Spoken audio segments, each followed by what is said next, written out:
Jemaat yang dikasihi oleh Tuhan Yesus Kristus, mari siapkan hati dan pikiran kita untuk kebaktian pada hari ini, dan saya mengundang jemaat yang dikasihi Kristus yang ada dimanapun kita bangkit berdiri.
Pertolongan kita adalah di dalam nama Allah yang menjadikan langit dan bumi.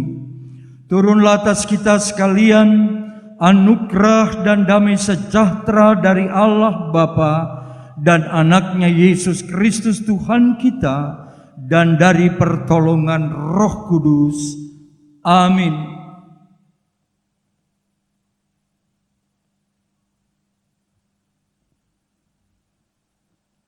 Mari bersatu di dalam doa. Allah Bapa kami yang ada di dalam sorga, Bapa, di dalam nama Tuhan Yesus Kristus kami datang Tuhan pada pagi hari ini lagi Tuhan, mengucap syukur dan terima kasih Tuhan untuk apa yang sudah kami lewati, untuk apa yang sudah kami alami sepanjang minggu yang sudah lewat.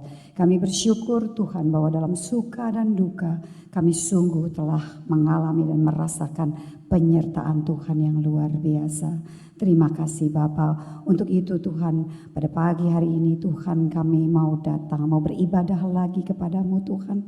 Di dalamnya kami mau memuji-muji namamu, kami mau menaikkan pujian, bernyanyi bagimu, kami mau berdoa kepadamu, dan kami mau menerima berkat rohani daripadamu, yaitu pemberitaan firman. Bapa, sertai kami semua melalui kuasa Roh-Mu yang kudus, sehingga apa yang kami lakukan, ibadah kami, apapun itu, berkenan di hadapan-Mu. Di dalam nama Tuhan Yesus kami siap untuk meneruskan ibadah kami pada hari ini.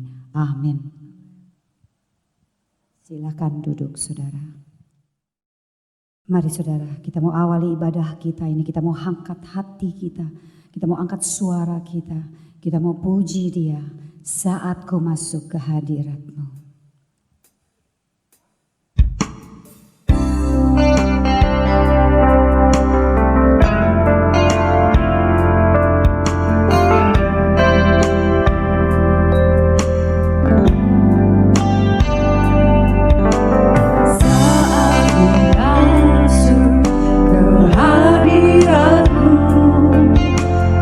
Ku tersungkur dan sembah-Mu.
kita mau terus memuji Tuhan, kita angkat pujian ini. Datang pada Tuhan dengan sorak-sorai.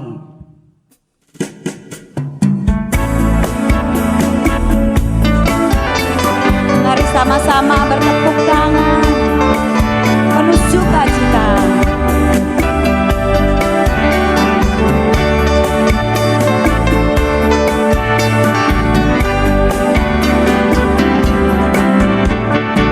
Datang pada Tuhan dengan sorak-sorai.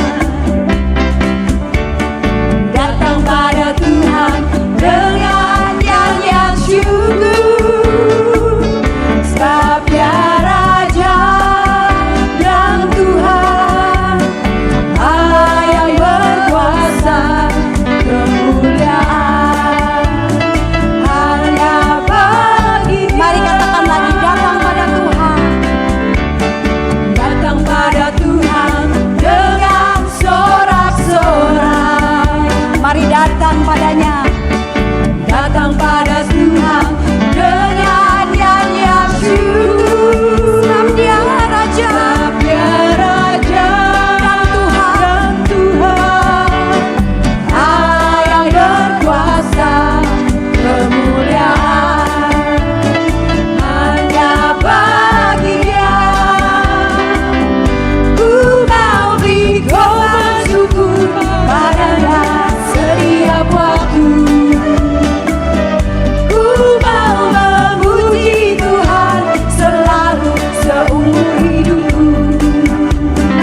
saudara dan saya, karena kita tidak pernah berjalan sendiri, bahwa Allah Bapa kita dan Tuhan Yesus Kristus menyertai kita lewat Roh-Nya yang kudus yang tinggal di dalam kita. Kita terus memuji Tuhan. Alangkah indahnya hidup di dalam Tuhan.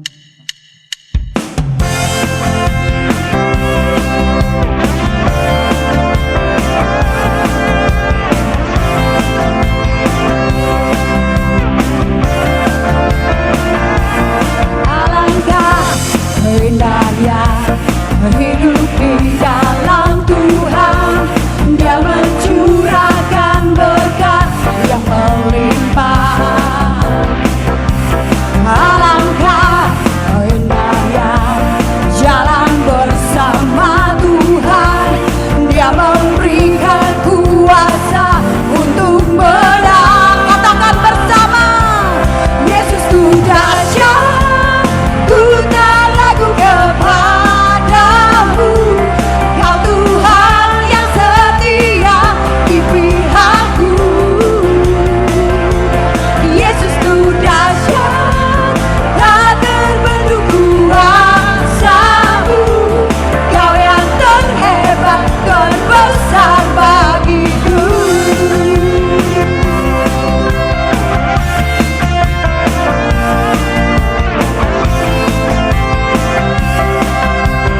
Katakan lagi bersama. Indahnya hidup di dalam Tuhan.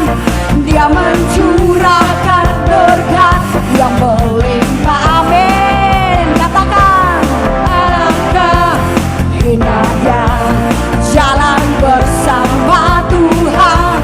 Dia memberikan kuasa untuk menang. Serukan, Yesus ku dahsyat, ku tak ragu kepadamu.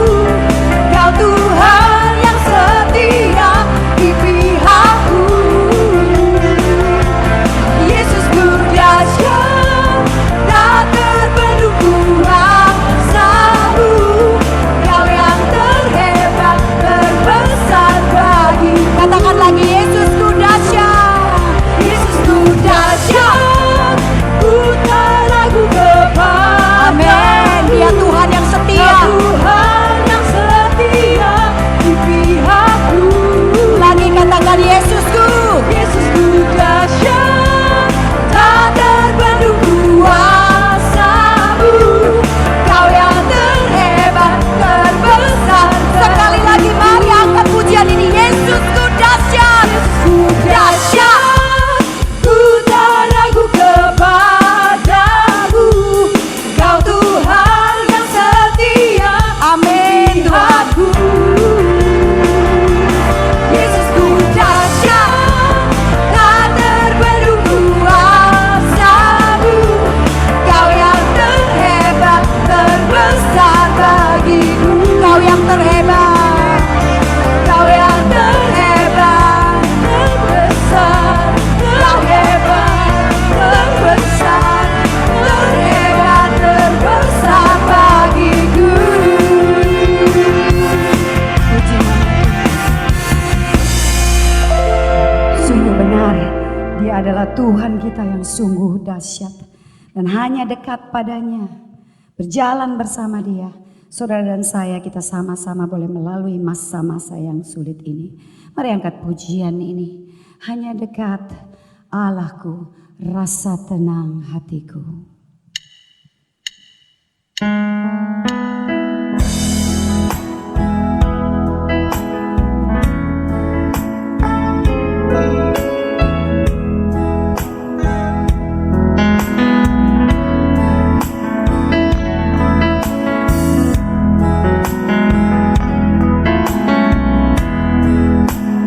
Hanya dekat Allahku, rasa tenang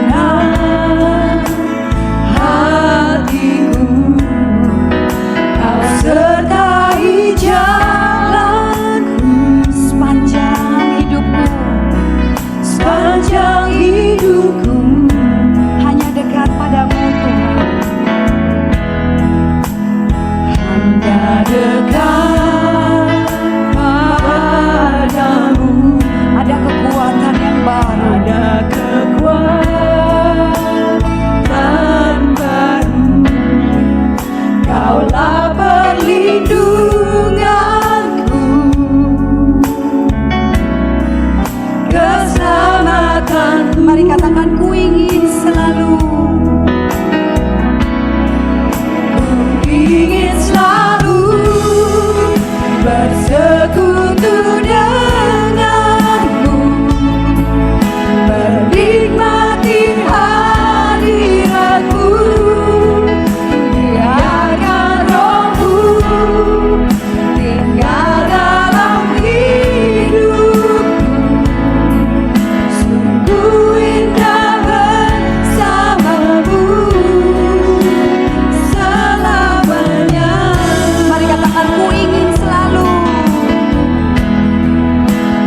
ku ingin selalu bersekutu denganmu, menikmati hadiratmu, biarkan rohmu tinggal dalam hidupku. Sungguh indah bersama, sungguh indah, sungguh indah bersamamu. Oh, sungguh indah, sungguh indah bersamamu selamanya.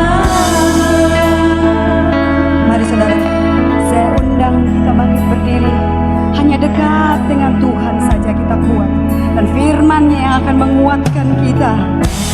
Kita mau katakan di hadapan-Nya, angkat lagu ini sebagai doa kita. Ku tak dapat jalan sendiri Tuhan, ya Tuhan tiap jam. Setiap jam ya Tuhan, jika ku perlukan, ku datang juru selamat. Berhati-hatilah ya Tuhan tiap jam, ya Tuhan tiap jam, ku memerlukanmu. Engkaulah yang memberi sejahtera penuh. Tuhan, inilah pengakuan kami. Setiap jam ya Tuhan, kami tidak dapat jalan sendiri. Jika ku perlukan, ku datang juru selamat. Berhati setiap jam, setiap jam ya Tuhan, jika ku perlukan, ku datang juru selamat.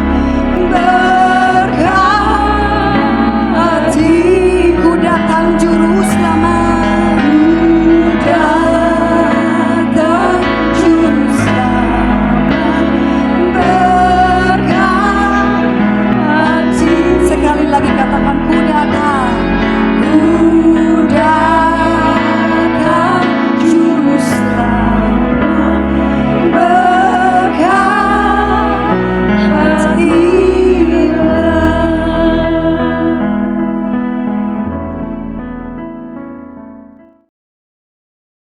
Jemaat yang dikasihi oleh Tuhan Yesus, mari kita bersatu di dalam doa. Bapa kami dalam sorga, kami sudah memuji membesarkan nama Tuhan dan kini siap untuk mendengarkan firman Tuhan. Di saat seperti ini, ketika dunia terus dilanda dengan pandemi COVID-19 dan belum melandai, maka kami sungguh membutuhkan firman Tuhan. Firman-Mu adalah perlindungan dan kekuatan bagi kami. Bapa, kami berdoa, buka hati dan pikiran kami, supaya firman Tuhan yang kami dengar menyegarkan tulang-tulang kami, menyembuhkan segala sakit kami, dan membangkitkan iman dan pengharapan kami. Di dalam nama Tuhan Yesus Kristus, Tuhan Juru Selamat yang hidup, kami sudah berdoa dan bersyukur kepadamu. Amin. Jemaat yang dikasihi Tuhan, silakan duduk kembali. Shalom. Hari ini kita akan belajar lagi satu firman Tuhan yang memberkati. Saya sering mengucapkan kata belajar, artinya firman Tuhan tidak hanya kita dengar dan memberkati kita, tetapi mengajak saya dan saudara untuk ikut berpikir, terus berpikir, dan melihat fakta dan realita kehidupan dari terang firman Tuhan. Terambil dari Keluaran pasal 32 ayat 1 sampai ayat yang ke-35.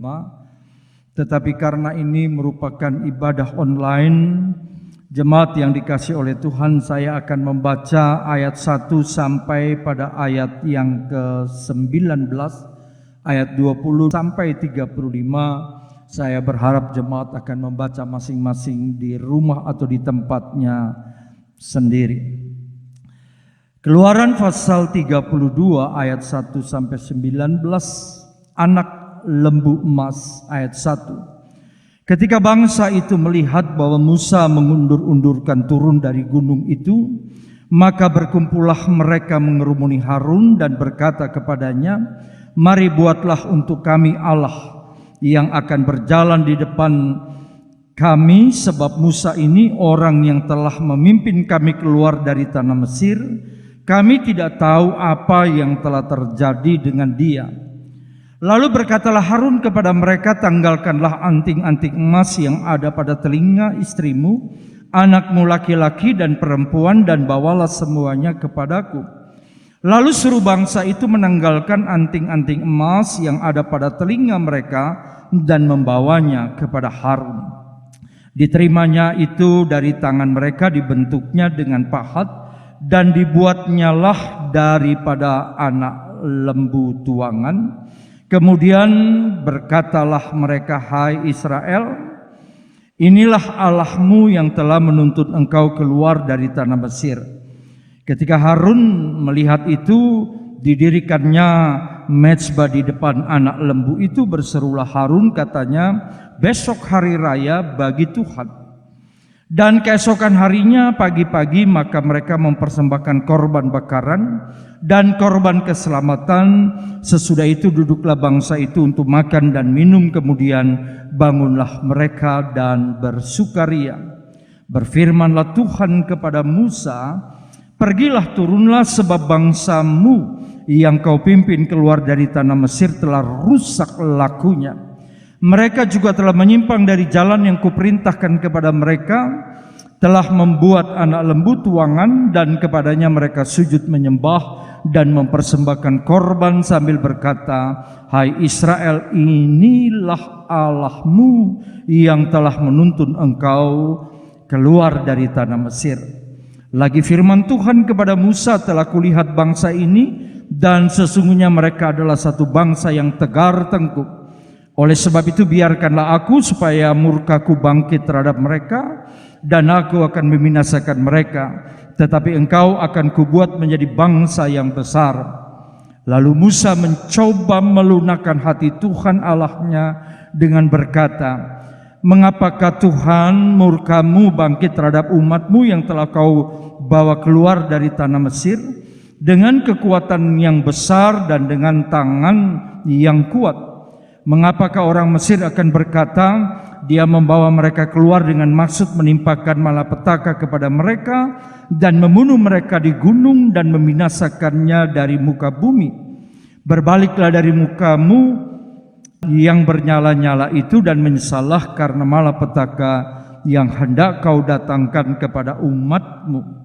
Ingatlah kepada Abraham, Ishak dan Israel, hamba-hambamu itu, sebab kepada mereka engkau telah bersumpah demi dirimu sendiri dengan berfirman kepada mereka, aku akan membuat keturunanmu sebanyak bintang di langit, dan seluruh negeri yang telah kau janjikan ini akan kuberikan kepada keturunanmu supaya dimilikinya untuk selama-lamanya. Dan menyesallah Tuhan karena malapetaka yang dirancangkannya atas umatnya. Setelah itu berpalinglah Musa lalu turun dari gunung dengan kedua loh hukum Allah di dalam tangannya. Loh-loh yang tertulis pada kedua isinya bertuliskan sebelah menyebelah. Kedua loh itu ialah pekerjaan Allah dan tulisan itu ialah tulisan Allah ditulis pada loh-loh itu. Ketika Yosua mendengar suara bangsa itu bersorak, berkatalah ia pada Musa, ada bunyi sorak peperangan kedengaran di perkemahan. Tetapi jawab Musa, bukan bunyi-bunyian kemenangan, bukan bunyi nyanyian kekalahan, bunyi orang bernyanyi berbalas-balasan itulah yang kudengar. Dan ayat yang ke-19, dan ketika ia dekat perkemahan itu dan melihat anak lembu dan melihat orang menari-nari, maka bangkitlah amarah Musa, dilemparkannya kedua loh itu dari tangannya dan dipecahkannya pada kaki gunung itu, dan seterusnya sampai ayat yang ke-35. Berbahagialah kita jemaat Tuhan yang sudah membaca firman-Nya dan memelihara di dalam kehidupan hari lepas hari. Tema yang belakangan terus kita usung adalah Gereja dan Revolusi Industri keempat. Dan gereja dan revolusi industri keempat ini menjadi sangat penting, penuh tantangan. Kita suka atau tidak suka, dari berbagai riset baik di Amerika, Asia maupun di Eropa, tingkat orang-orang modern yang menjadi ateis semakin tinggi jumlahnya. Dan sebuah pertanyaan dari sebuah siaran BBC London mengatakan, apakah spiritualitas akan menjadi sebuah kenangan? Bahkan nanti di dalam khotbah berikutnya saya akan menyampaikan apakah semua buatan tangan manusia itu akan menjadi sebuah bentuk agama baru. Dan ternyata sudah dimulai, di mana kecerdasan buatan itu sudah menjadi agama baru. Dan ada banyak orang penerobos daripada revolusi industri keempat ini percaya bahwa agama kelak akan ditinggalkan. Bahwa saya pernah menyampaikan bahwa ada banyak agama-agama yang dulu jaya tapi kemudian sekarang menyusut. Salah satunya Zoroaster, itu pada zamannya begitu sangat diminati, tetapi lambat laun sekarang kalaupun masih ada, mereka hanya kumpulan-kumpulan dari sekelompok orang yang tidak mampu eksis di tengah zaman ini. Ibu, bapak, dan saudara-saudara yang dikasih oleh Tuhan, tema yang diusung untuk hari Minggu ini adalah robot mesin telah datang. Dan saya bertanya, apakah mereka kita sebut sebagai Tuhan? Keluaran pasal 32 ayat 1 sampai 35, apa yang dibuat oleh manusia, dibuat oleh bangsa Israel, dari anting-anting wanita dan anak-anak, mereka bentuk menjadi lembu tuangan, dan mereka menyebutkan ini adalah Allah kami yang mengeluarkan kami dari Mesir. Kita sudah baca dalam Keluaran pasal 32, apa yang dibuat oleh tangan manusia itu dijadikan Allah. Tanda petik, bukan Allah yang besar, Allah yang kecil.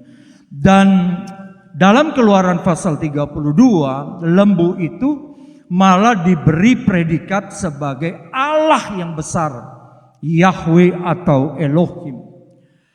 Dan ini merupakan sebuah gambaran dari ibadah dan penyembahan yang saya sebut sebagai penyesatan penuh kepalsuan, justru datang dari bangsa Israel. Bangsa yang melihat mujizat Tuhan, bangsa yang mengalami karya Tuhan, bangsa yang dilepaskan oleh Tuhan dari negeri perbudakan. Tetapi bangsa ini kemudian oleh Musa disebut sebagai bangsa yang tegar tengkuk, bangsa yang pemberontak, bangsa yang terus-menerus berbuat dosa, menyakiti hati Tuhan. Dan jemaat yang dikasih oleh Tuhan, di dalam pembacaan kita saya ingin menyampaikan beberapa tekanan dari apakah kecerdasan buatan yang manusia buat semakin baik menurut manusia.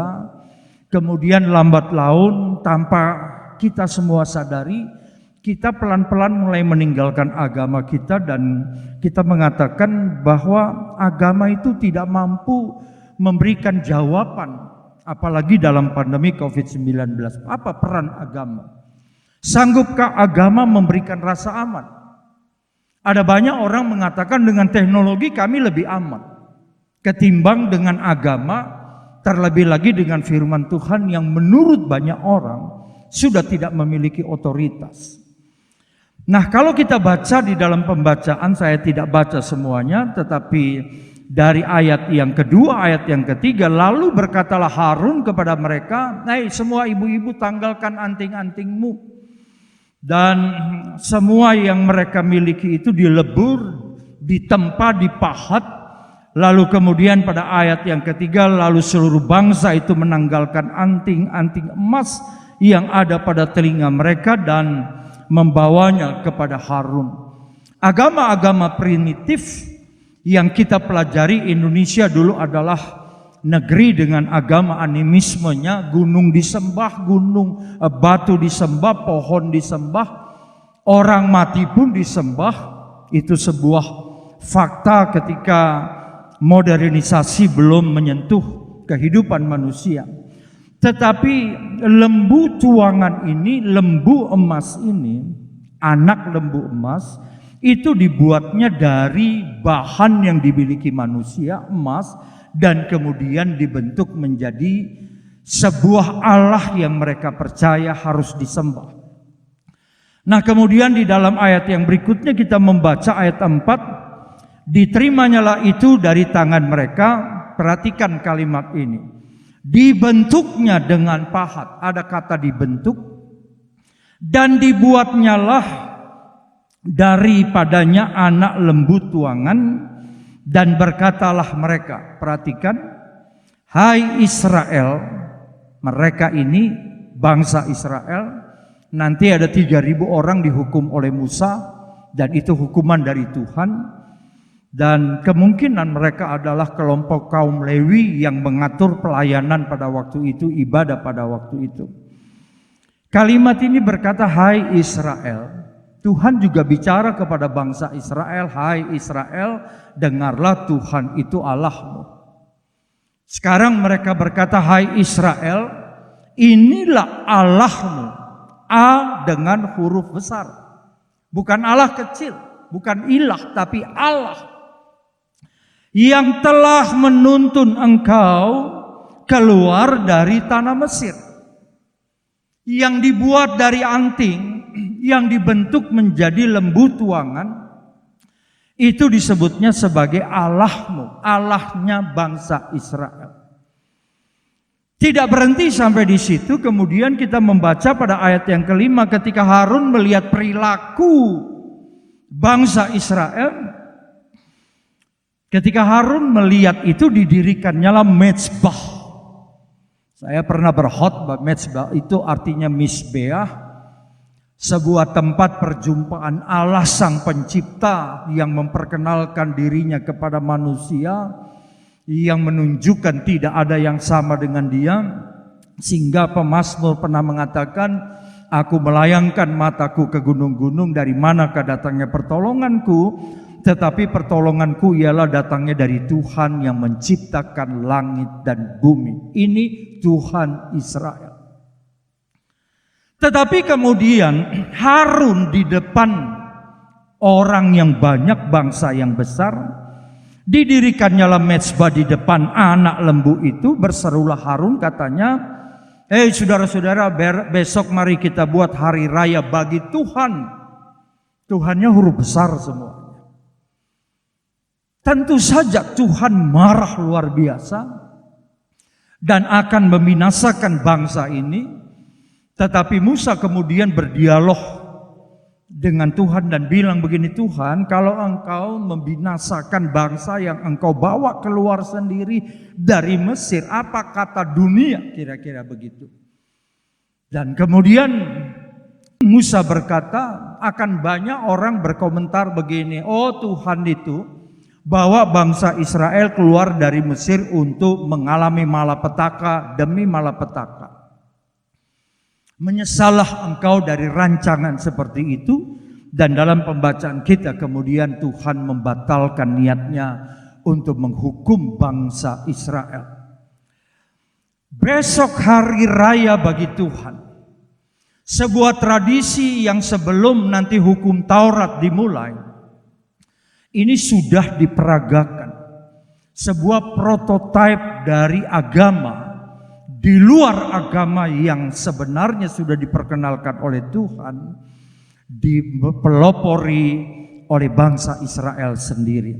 Sehingga kalau hari ini kita melihat ada banyak manusia modern yang mempertuhankan kecerdasan buatan, minggu depan akan lebih jelas tentang hal itu. Ini tidak mengherankan karena kecerdasan dari teknologi yang dibuat oleh manusia itu adalah hasil pemikiran dari manusia. Pada minggu lalu saya pernah mengatakan ketika bangsa Israel membangun menara Babel dan Tuhan memporak-porandakan bahasa mereka, Tuhan bilang begini, kita masih ingat dalam Kejadian pasal 11 Tuhan berkata, mulai dari sekarang rencana yang dibuat oleh manusia tidak ada satupun yang tidak akan terlaksana. Itu kalimat daripada Tuhan. Apa saja yang direncanakan oleh manusia tidak akan tidak terlaksana. Nah, jemaat yang dikasih oleh Tuhan, dalam bagian berikutnya saya ingin mengatakan apa alasannya bangsa Israel kemudian mengganti Allah yang mereka kenal dengan lembu tuangan. Dari ayat 1 dan seterusnya kita bisa pelajari bahwa bangsa Israel beranggapan Musa itu hanya mengundur-undurkan waktu. Musa itu tidak mau memperhatikan kehidupan dari umatnya. Kalau sekarang pendeta tidak memperhatikan umatnya, lalu ada banyak orang berkata kalau begitu kita keluar saja dari gereja. Keadaan seperti ini sudah terjadi dalam Keluaran pasal 32. Lalu kemudian mereka mendesak Harun untuk mereka menciptakan sebuah altar agama baru, dan mereka berkata, biarlah Allah itu yang memimpin kita berjalan ketika kita harus menjalani kehidupan ini. Itu yang tertulis.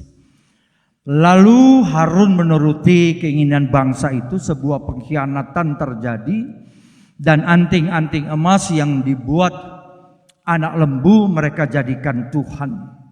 Dan mereka menyebutkannya Allah. Bangsa Israel menyebutkan Allah YHWH, yaitu dipanggil dengan Adonai, Allah yang tidak boleh salah bicara. Jangan menyebut Allahmu dengan sembarangan. Sebut nama Allah sembarangan saja, itu dilarang. Apalagi menciptakan Allah yang baru. Lalu kemudian pada ayat yang sudah kita baca, anak lembu tuangan disebut sebagai Allah dan diberi penekanan yang telah menuntun Israel keluar dari Mesir. Ini jelas salah. Yang menuntun bangsa Israel keluar dari Mesir adalah Allah pencipta langit, bumi, laut dan isinya. Tetapi mereka sama-sama memproklamasikan bahwa lembu itu adalah Allah yang telah memimpin, membimbing mereka keluar dari Mesir. Lalu Harun mendirikan mezbah dan menyembahnya. Keadaan seperti ini hari lepas hari akan terus terjadi. Ibu bapak masih ingat Kejadian pasal 3 ayat 3 sampai 5 yang seringkali saya khotbahkan. Bagaimana ular berdialog dengan Hawa. Lalu ular berkata begini, bahwa kamu tidak akan mati, kamu akan seperti Allah dan matamu akan terbuka.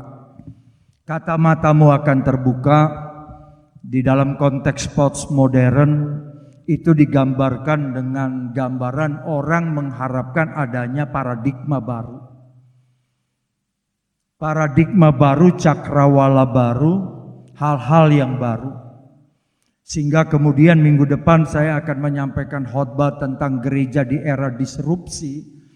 Itu menggambarkan hal-hal yang lama diganti dengan hal-hal yang baru, dan adanya gangguan-gangguan yang membuat sebuah tujuan menjadi gagal atau menyimpang.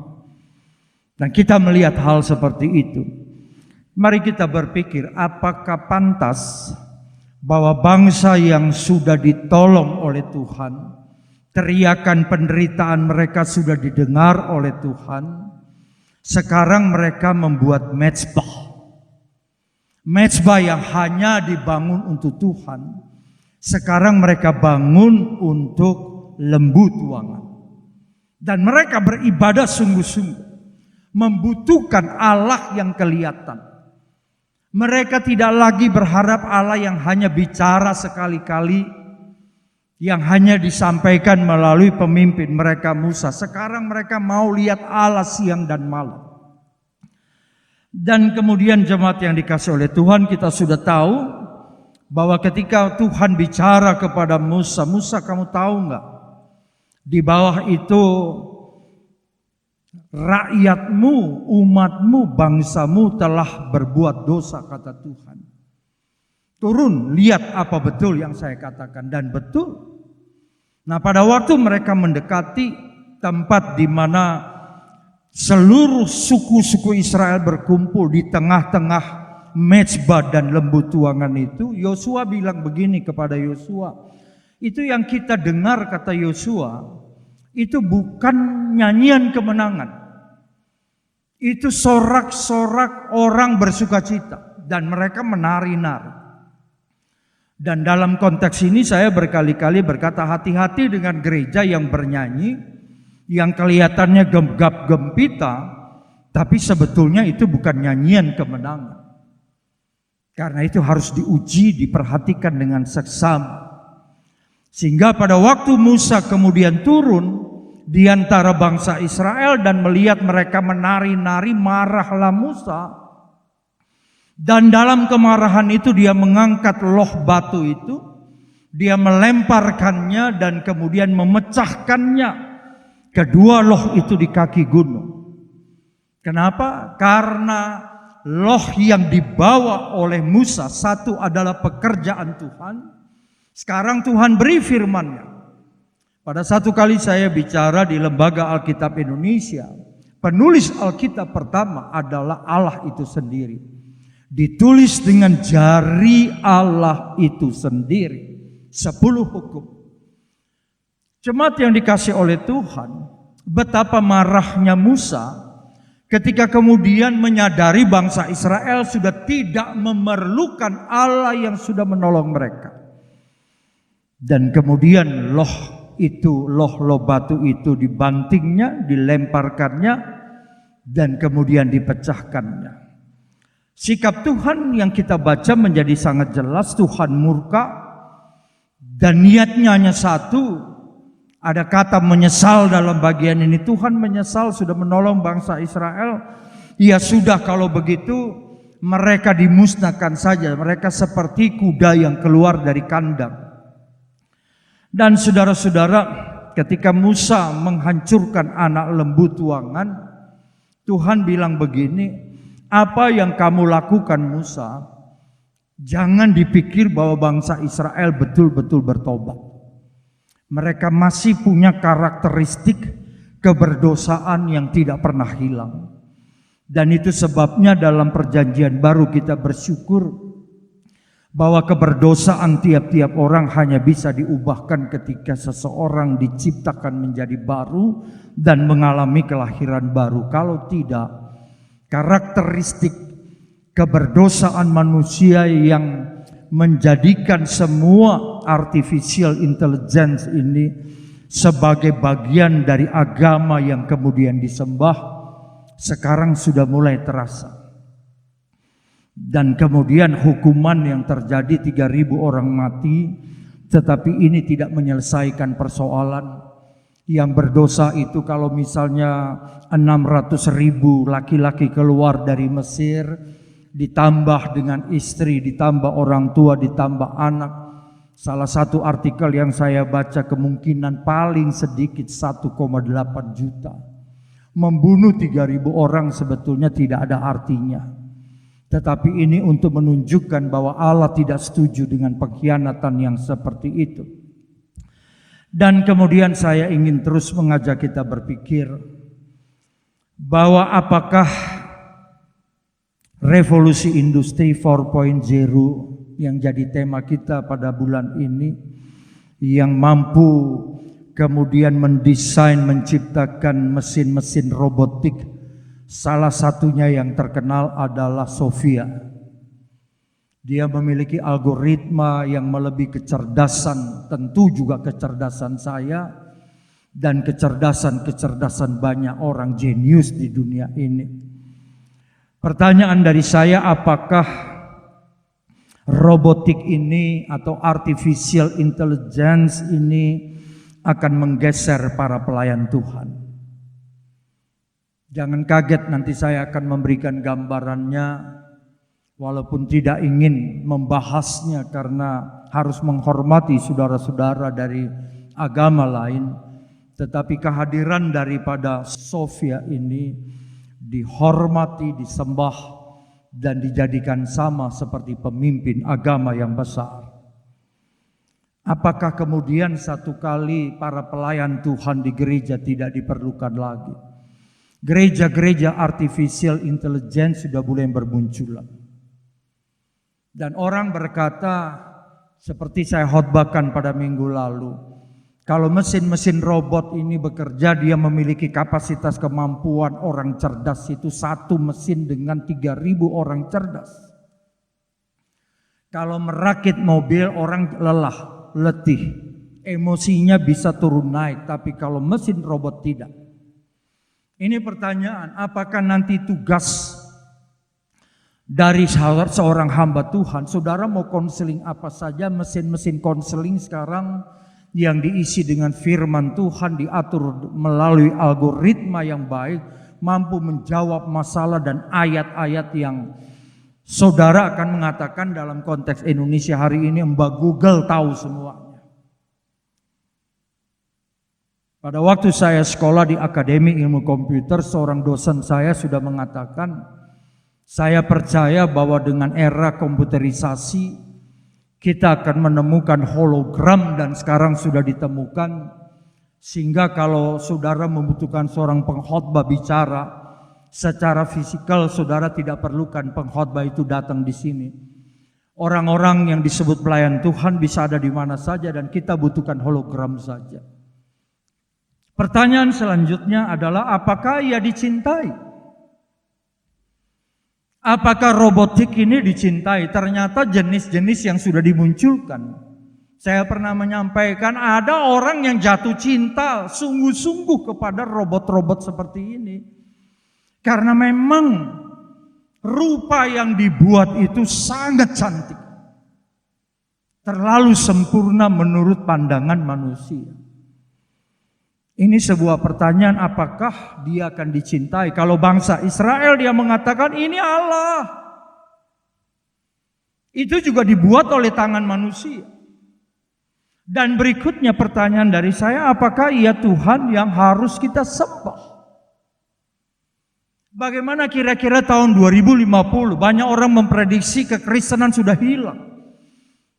Jangankan oleh artificial intelligence, oleh sekularisme saja sudah pada banyak gereja di Eropa tutup.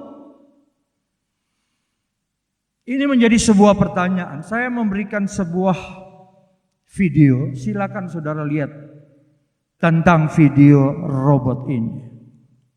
My name is John. Delighted to meet you, John. Could you tell us a little about yourself and what you can do, Chloe? Of course. I'm the first personal assistant built by CyberLife. I take care of most everyday tasks like cooking, housework, or managing your appointments, for example. And I understand you're the first android to have passed the Turing test. Could you tell us a little more about that? I really didn't do much, I just spoke with a few humans to see if they could tell the difference between me and a real person. It was a really interesting experience. But this is the first time in history that man has created a machine more intelligent than himself. I gather your brain can perform several billion operations per second, is that right? Absolutely, but I only exist thanks to the intelligence of the humans who designed me. And they have something I could never have. Really? And what's that?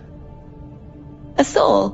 Nah, saudara-saudara, apa komentar dari saudara-saudara sekalian tentang mesin robot yang didesain begitu cantik dan mampu berdialog begitu pasti dengan siapa saja?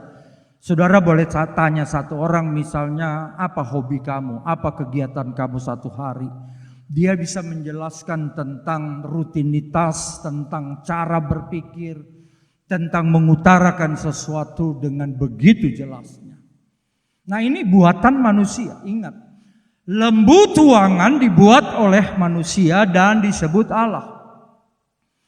Lalu kemudian sekarang ada artificial intelligence, revolusi industri 4.0 atau 4.0, itu pun juga menjadi sebuah tantangan bagi agama-agama. Yang sekarang selama ini paling tidak beberapa ribu tahun terakhir ini dianut oleh hampir mayoritas penduduk dunia. Walaupun masih di Indonesia ada aliran penghayat kepercayaan, itu pun juga sebuah tantangan.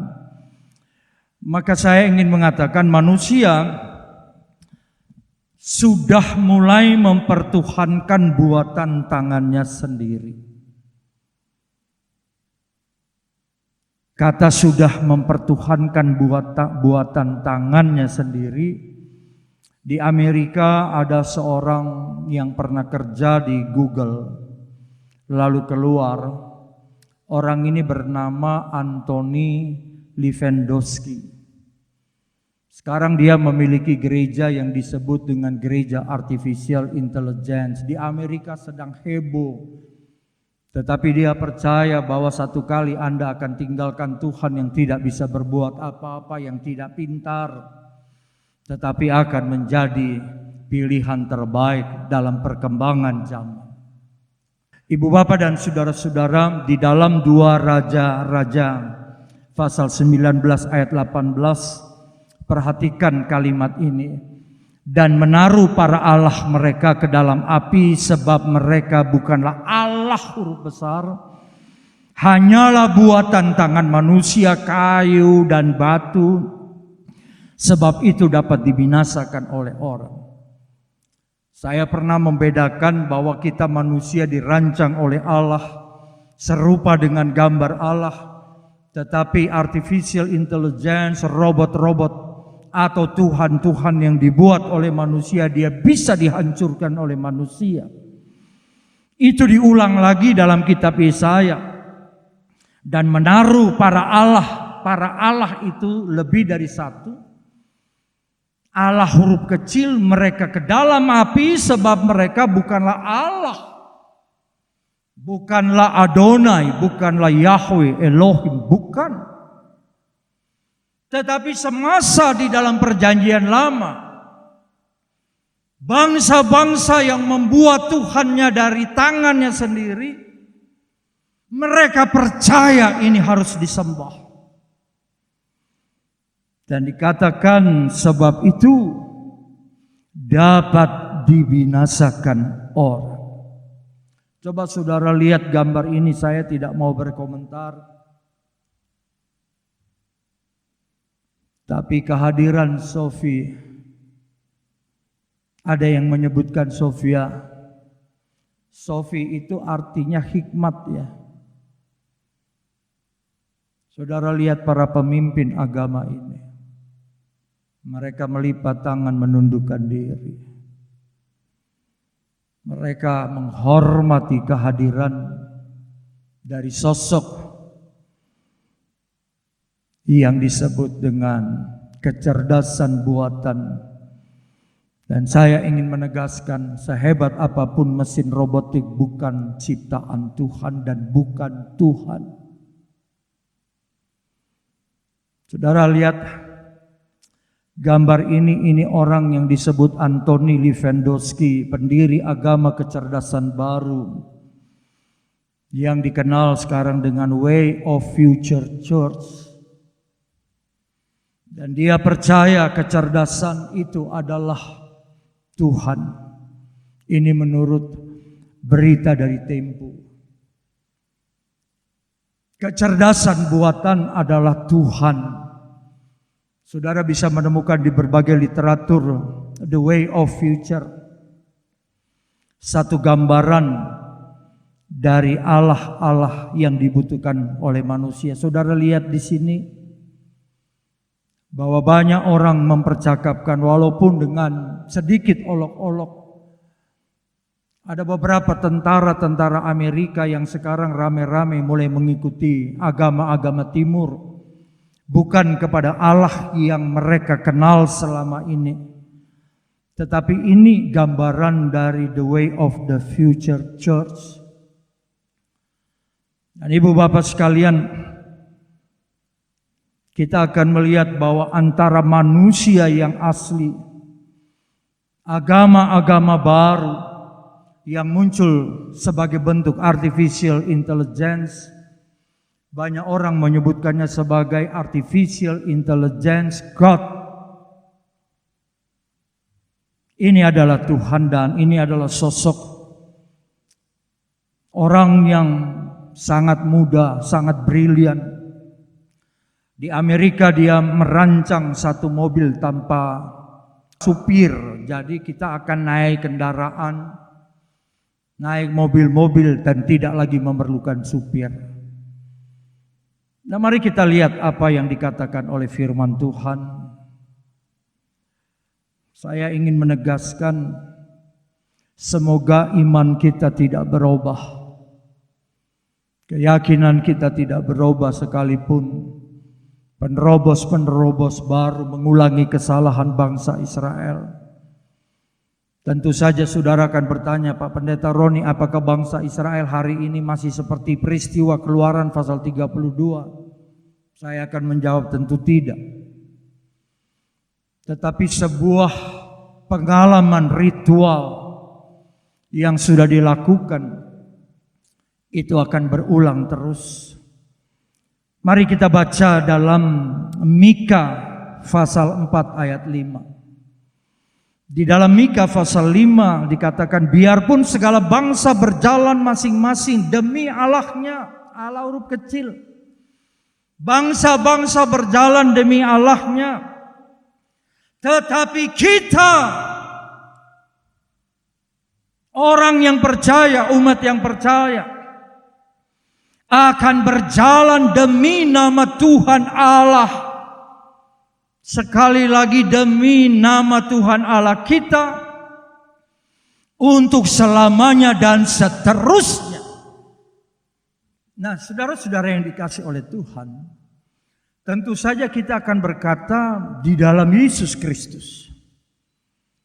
Saudara memiliki Roh Kudus, memiliki firman Tuhan, sehingga kita akan berkata sama seperti Mika berkata, biarpun segala bangsa berjalan masing-masing demi Allahnya, tetapi kita akan berjalan demi nama Tuhan Allah kita di dalam Yesus Kristus untuk selamanya dan seterusnya.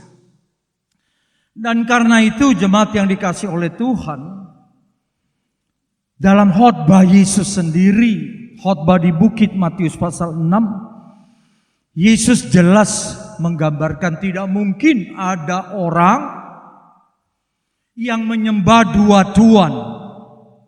Satu kepada Allah, satu kepada Mammon. Mammon itu kekayaan yang diperoleh dengan cara yang tidak benar. Tidak mungkin. Karena kalau itu terjadi, kita akan menyembah hanya satu dan percaya kepada yang satu dan tidak kepada lain. Yesus mau mengatakan, kalau kamu percaya kepada saya Yesus Kristus penebusmu, jangan palingkan imanmu kepada Mammon yang sekarang dikejar oleh banyak orang di dunia ini. Dan dikatakan pada bagian terakhir, saya mengaminkannya, manusia hanya menyembah dan berbakti kepada Allah yang menciptakan langit, bumi, laut beserta isinya. Pada waktu Yesus mulai pelayanan berpuasa 40 hari, dicobai oleh iblis. Maka Yesus berkata pada Matius 4 ayat 10, "Enyahlah iblis, sebab ada tertulis, engkau harus menyembah Tuhan Allahmu dan hanya kepada Dia. Hanya kepada Dia sajalah engkau berbakti." Kalau Tuhan bicara kepada iblis seperti ini, tentu juga akan bicara kepada gerejanya dan bicara kepada saya yang percaya kepadanya. Jangan sembah yang lain. Jangan jadikan kecerdasan buatan artificial intelligence sebagai Tuhanmu.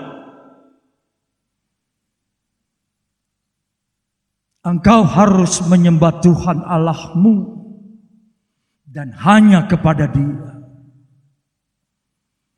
Pada akhirnya kita semua akan diperhadapkan dengan situasi sama seperti Sadrak, Mesak, dan Abednego. Kalaupun Tuhan tidak akan menyelamatkan saya tidak akan memalingkan iman saya kepadanya dan saya tidak akan menyembah patung itu.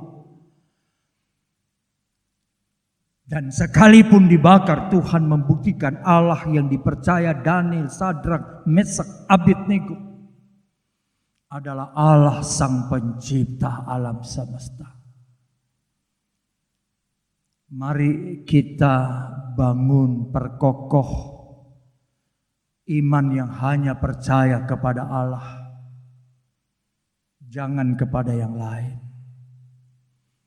Mungkin di dunia kita tidak populer, kita tidak ikut kelompok besar.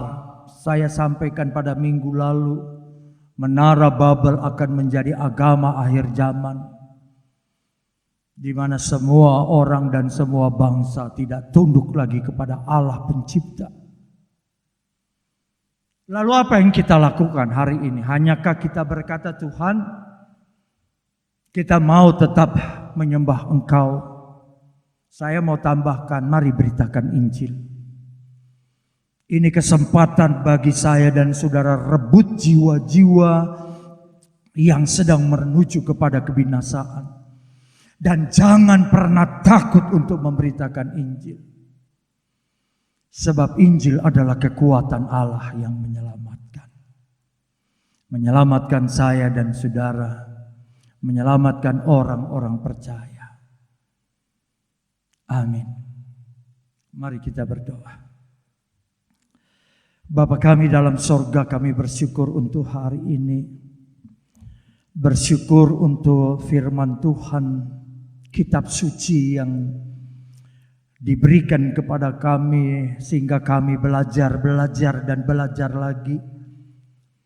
Tidak hanya belajar dari sejarah, tapi dari firman Tuhan yang tertulis.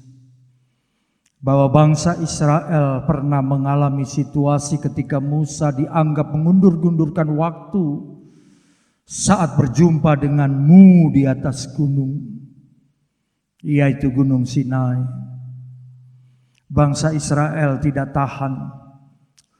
Mereka membangun Allah baru yang dibuat dari tangan mereka, dipahat, dibakar oleh tangan mereka dari anting-anting emas, dan menyebutnya lembu tuangan adalah Allah, sama dengan Allah yang menyelamatkan bangsa Israel keluar dari Mesir.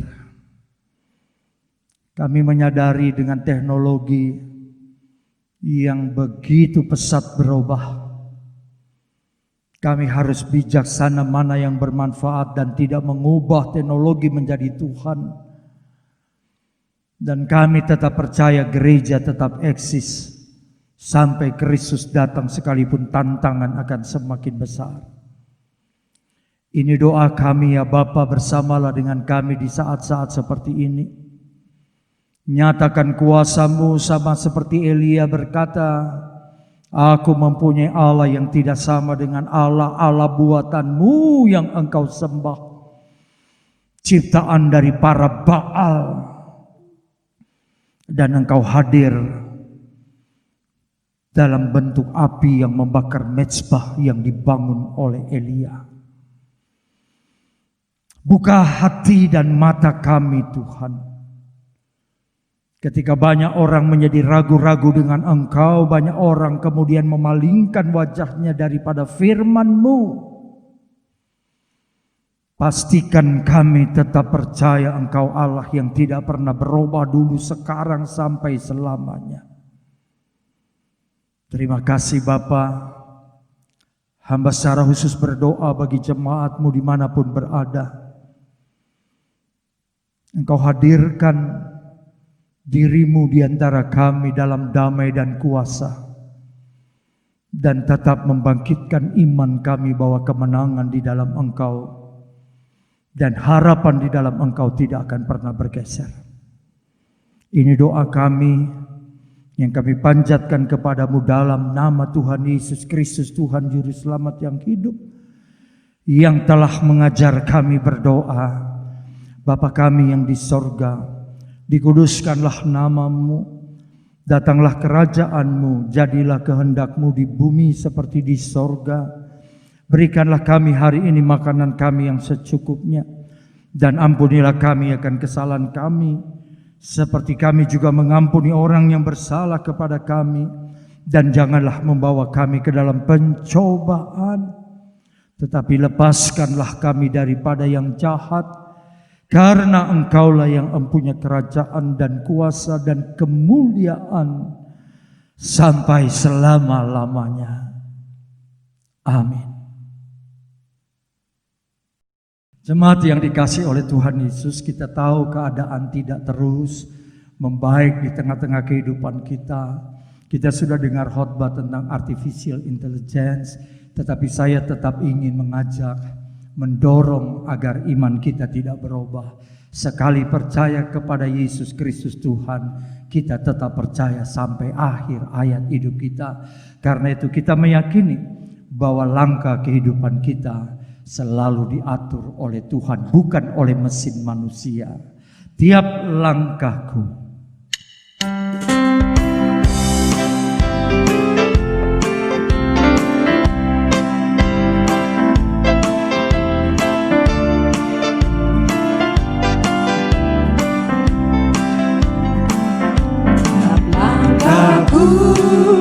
diatur oleh Tuhan, dan tangan kasih-Nya memimpinmu.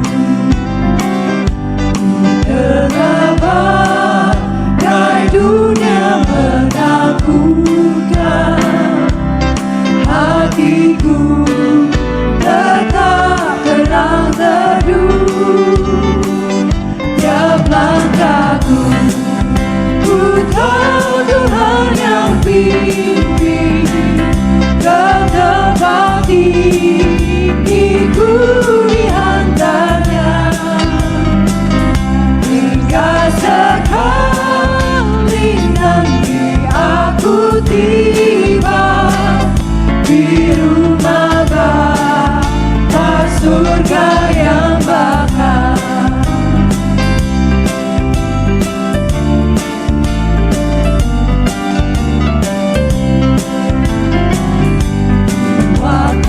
Imanku mulai goyah, dan bila jalanku hampir sesat, ku pandang Tuhanku penebus dosa. Ku teguh sebab Dia dekat. Tiap langkahku, ku tahu Tuhan yang pimpin ke tempat tinggiku dihantarnya. Hingga sekali nanti aku tiba di rumah Bapa surga yang bakal. Mari kita bangkit berdiri.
Jemaat yang dikasihi oleh Tuhan Yesus Kristus, arahkanlah hati dan pikiranmu dan terimalah berkat yang datang dari Tuhan.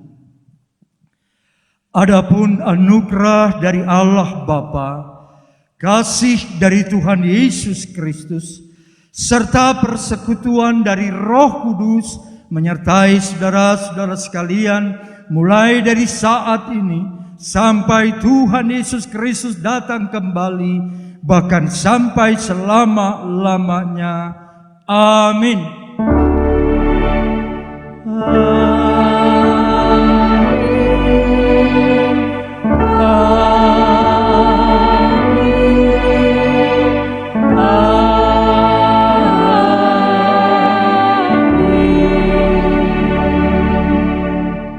Selamat hari Minggu.